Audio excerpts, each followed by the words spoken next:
नमस्कार दोस्तों, स्वागत है आप सभी का एजुकेशन मंत्रा में। देखिए दोस्तों, 69,000 से जुड़े मुद्दे की कल हमने चर्चा की थी, उसकी सुनवाई हुई थी और यह भी बताया था कि जैसे ही उसका संबंधित आदेश आ जाएगा आपको अपडेट प्रोवाइड कर देंगे। तो कल देर रात तक आदेश जो है सुप्रीम कोर्ट के ऑफिशियल वेबसाइट पर आ चुका था। तो अब उसके बारे में हम चर्चा करेंगे और उससे 69,000 का क्या रिलेशन है और ऑर्डर को लेकर क्या स्थितियां हैं, इस पर भी चर्चा होगी। और देखिए, एनसीबीसी कोर्ट में आज महत्वपूर्ण सुनवाई है, उसके बारे में क्या कुछ अपडेट निकल के आ रही है, इसके बारे में चर्चा होगी। और 21 अगस्त तक कोर्ट बंद रहेंगी। हाई कोर्ट की लखनऊ बेंच और इलाहाबाद हाई कोर्ट दोनों बंद रहेंगे।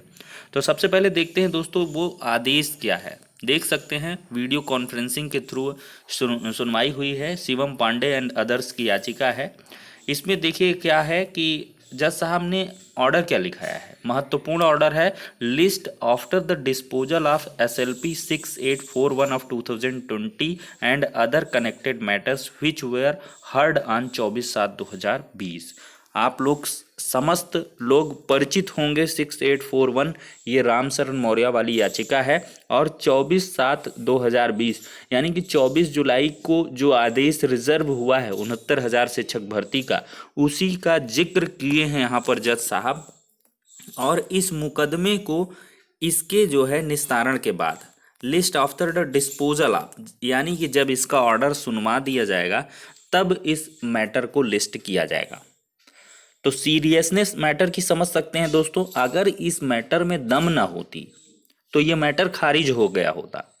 इसमें क्या मामला है, शिवम पांडे की ये प्रेयर है कि 69,000 शिक्षक भर्ती में 68,500 की बची हुई 22,000 सीटों को ऐड कर दिया जाए।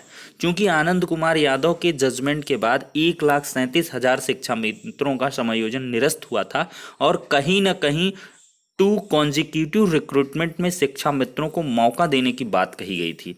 और वो कॉन्जिक्यूटिव रिक्रूटमेंट पहला 68,500 है, दूसरा 69,000 है। तो 69,000 में नंबर ऑफ कैंडिडेट्स जो पास आउट हैं वो काफ़ी ज़्यादा हैं। तो इस चीज़ को ध्यान में रखते हुए, चूंकि 68,500 में क्या थे, 41-42 हज़ार पास ही हुए थे और बाद में पुनर्मूल्यांकन करके लगभग 50-52 हज़ार, तो लगभग 22,000 के तकरीबन सीटें जो रिक्त हो रही हैं उनको 69,000 में ऐड कर दिया जाए। तो क्या होगा कि सभी को मतलब बेसिक एजुकेशन को जल्द से जल्द टीचर्स भी मिल जाएंगे, ये बात कही है। अगर ऐसा नहीं होता है तो जो ये पहली प्रेयर है। और दूसरी प्रेयर ये है कि अभी प्राइमरी डिपार्टमेंट में बहुत सारे पद खाली हैं, तो उन पदों को RTE के मानकों के अनुसार जल्द से जल्द भर्ती करने के लिए जो है सुप्रीम कोर्ट से कुछ गाइडलाइंस दे दी जाएं। तो इस मैटर की सीरियसनेस को जज साहब ने समझा है। देखिए, सुप्रीम कोर्ट क्या है, वहाँ पर मेन संसाधन और दुनिया भर की चीज़ों पर नहीं चर्चा होती।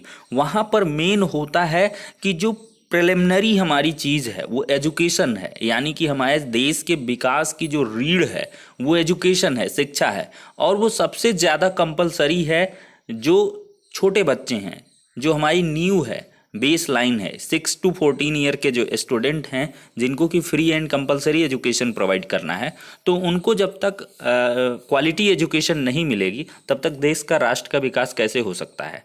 इसी बिहाफ पर अनक्वालिफाइड यानी कि जो नॉन टेट शिक्षा मित्र थे उनका समायोजन निरस्त किया गया था। तो ललित साहब ने इसका संज्ञान लिया, याचिका को एडमिट किया और उन्होंने बखूबी इसमें लिखवाया भी है कि हम 24 तारीख को इस तरह के मैटर्स पर हम, हो सकता है कि जज साहब कुछ ऐसा कुछ आदेश ही दे दें 24 वाले में, जिससे कि चूंकि 22,000 का रिटन सबमिशन वहाँ भी पहुँचा हुआ है, तो अवश्य ही इस प्रकरण से थोड़ी सी जो है गंभीरता बढ़ी है ऑर्डर के प्रति। जज साहब को बखूबी संज्ञान में भी है कि 24 को हमने ही ऑर्डर रिजर्व किया है और अभी तक डिलीवर नहीं हुआ है। तो ऐसी उम्मीद है कि अब इस याचिका को उसके डिस्पोजल के बाद, यानी कि जब ऑर्डर आ जाएगा तब लगाया जाएगा, तो अवश्य ही जल्द आपको ऑर्डर देखने के लिए मिल सकता है। ये एक अनुमान है, स्पेकुलेशन है।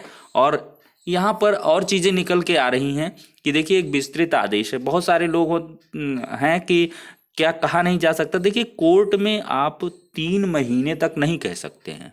नॉर्मल प्रोसीडिंग, अगर लीगल प्रोसीडिंग कहें तो 3 माह तक आप कोई भी रिजर्व ऑर्डर के बिहाफ पर कुछ नहीं कर सकते। 3 महीने के बाद चीफ जस्टिस कोर्ट में आप रिकंसिडरेशन के लिए उसमें होता है, फिर दोबारा मैटर की सुनवाई, तमाम सारी चीज़ें हैं। तो वो पेचीदगी में आप न जाइए।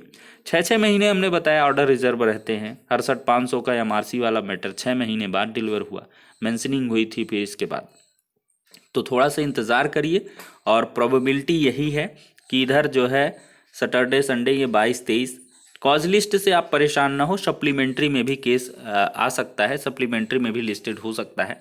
तो कुल मिलाकर जज साहब को जब मन होगा तो वो अपना निर्णय सुना देंगे और एक विस्तृत बृहद आदेश तो आना ही है, चूंकि विभिन्न प्रकार के पक्षकार रहे हैं पक्ष विपक्ष के। तो इस वजह से कहीं ना कहीं थोड़ी सी जो उम्मीद है वो जगी ही कि जल्द ऑर्डर आ सकता है इस सुनवाई के बाद। और देखिए जो 22,000 सीटें हैं उन पर भी स्थिति साफ हो सकती है और जो अविज्ञापित पद हैं उन पर भी स्थिति क्लियर हो सकती है, जैसा कि भोला प्रसाद शुक्ला वाले जजमेंट में सुप्रीम कोर्ट ने पहले ही एक गाइडलाइन फिक्स की थी, एक टाइमलाइन फिक्स की थी कि आप 6 महीने के अंदर अंदर सारी की सारी पोस्ट को फुलफिल कर दें। तो इसके अकॉर्डिंग जल्द ही अगर जैसे ऑर्डर आएगा, तो मैं तो ये कह रहा हूँ ऑर्डर आएगा तो अवश्य उसमें डेडलाइन मेंशन होंगी कि इतने दिनों के अंदर आप रिक्रूटमेंट प्रोसेस को कंप्लीट करें। और राज्य सरकार तो पूरा एकदम से इंतजार में ही है कि ऑर्डर आ जाए और भर्ती प्रक्रिया को पूर्ण कर दें। तो कुल मिलाकर 69,000 से जुड़ी ये एक मैटर पर चर्चा हुई। दूसरा मैटर क्या है दोस्तों कि यहाँ पर आज जो है सबको मालूम है कि शिक्षक भर्ती पर सुनवाई है आज। देखिए राष्ट्रीय पिछड़ा वर्ग आयोग ने 69,000 सहायक शिक्षक भर्ती पर एक बार फिर प्रदेश सरकार से जवाब तलब किया है। प्रदेश सरकार को 20 अगस्त को यानी कि आज 11 बजे न्यायालय में उपस्थित रहने का आदेश दिया है। राष्ट्रीय पिछड़ा वर्ग आयोग ने सरकार को आरक्षण से संबंधित पूरा ब्यौरा पेश करने को कहा है। आयोग ने उत्तर प्रदेश सरकार को चेतावनी दी है कि यदि 20 अगस्त को आयोग न्यायालय में सरकार ने कोई ब्यौरा नहीं दिया तो आयोग संविधान नियमों के तहत कार्रवाई करेगा। तो समझ सकते हैं कि आज जो इन्फॉर्मेशन प्राप्त हो रही है शासन स्तर से, ये चीज़ें निकल के आई हैं वार्ताक्रम में अभ्यर्थियों से कि आज जो है विशेष सचिव, प्रमुख सचिव और सचिव परीक्षा नियामक प्राधिकारी इत्यादि ये दिल्ली में पक्ष रखने वाले हैं। यानी कि राष्ट्रीय पिछड़ा वर्ग आयोग कोर्ट में आज 11 बजे हियरिंग है और इसमें गवर्नमेंट अपना पक्ष रखेगी। उनको संज्ञान में ये मैटर है और इसकी सीरियसनेस को भी समझ सकते हैं कि ऑर्डर आने के बाद एक रोड़ा होगा राष्ट्रीय पिछड़ा वर्ग आयोग का। और शासन की प्रतिबद्धता यही है कि 67,867 जो चयन सूची है वो एकदम से परिष्कृत, पारदर्शी है और उसमें आरक्षण के समस्त नियमों का पालन किया गया है। तो इस हिसाब से उनके द्वारा काउंटर एफिडेविट प्रस्तुत किया जाएगा। तो देखते हैं दोस्तों, अगर सुनवाई होती है, कोई भी इंफॉर्मेशन निकल के आती है 11 बजे के बाद लगभग 12-1 बजे तक, तो आपको सबसे पहले एजुकेशन मंत्रालय के माध्यम से आपको उपलब्ध करवा दी जाएगी, जो भी जैसी भी जिस प्रकार की भी अपडेट निकल के आएगी। तो पॉजिटिव इन नेचर यहाँ से भी खबर है कि आज पक्ष रखा जाएगा, इंतज़ार रहेगा और हम भी चाहते हैं पक्ष रख के मामले को निस्तारित करवाएं। वहीं पर देख लीजिए यहाँ पर हाई कोर्ट की तरफ से चीफ जस्टिस साहब का ऑर्डर है कि 19 तारीख का है कि क्या है कि there shall be no physical filing on 20-21 अगस्त। 20 और 21 तक कोर्ट जो है बंद हैं कोविड-19 के रैपिड मतलब बढ़ाव के कारण से। तो 20-21 तो ये बंद हो गया, सैटरडे संडे मतलब 22-23, फिर अब 24 से आपको चीज़ें देखने के लिए मिलेंगी। तो कुल मिलाकर 20-21 को जो है हाई कोर्ट जो है बंद रहेगा पूर्णतः। इसमें बहुत सारे मैटर हैं, जैसे 12,460 का था और इसके बाद एमआरसी मैटर। तो एमआरसी वगैरह के जो भी मैटर हैं, ईडब्ल्यूएस, ये सब जो है उसमें काउंटर एफिडेविट आए। अब ये आपको सितंबर माह में इनकी सुनवाइयाँ देखने के लिए मिलेंगी आई थिंक। तो ये सारी की सारी अपडेट्स थी दोस्तों। अब नेक्स्ट वीडियो में मिलते हैं, तब तक के लिए शुक्रिया, धन्यवाद।